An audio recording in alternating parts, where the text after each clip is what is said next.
വോളണ്ടിയർമാർ അവതരിപ്പിക്കുന്ന ഒരു നൃത്തശില്പം നമ്മുടെ ഒരു ചോദ്യം ഉയർത്തുന്നു. നമുക്ക് ലഭിച്ച സ്വാതന്ത്ര്യം അടുത്ത തലമുറയ്ക്കായി എങ്ങനെ കാത്തു സൂക്ഷിക്കാം? ഈ ചിന്തകളിലേക്ക് നമ്മെ ക്ഷണിച്ചുകൊണ്ട് സ്വാതന്ത്ര്യത്തിന്റെ താളവും പോരാട്ടത്തിന്റെ ശബ്ദവുമായി ഈ നൃത്തശില്പം അരങ്ങേറുന്നു. ജയ് ഹിന്ദ്.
അതൊക്കെ ഞങ്ങളുടെ കാലം.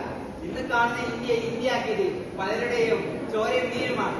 അനീതി നിയമമാകുമ്പോൾ എതിർക്കേണ്ടത് ഞങ്ങളുടെ കടമയാണ്. ഇനിയും ചന്തവിരട്ടിക്കും, ഇനിയും കൈകൾ വരും. അടിച്ചകർത്താൻ നോക്കുന്നോരോ ആദ്യത്തെ കടലായി പറഞ്ഞു വന്ന സ്വാതന്ത്ര്യം വെറും ഒരു വാക്കല്ല, ലക്ഷക്കണക്കിന് ജനങ്ങളുടെ സ്വപ്നമാണ്.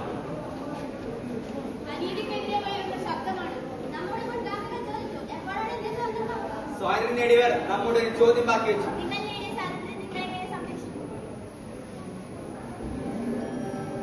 വന്ദേ മാതരം, വന്ദേ മാതരം.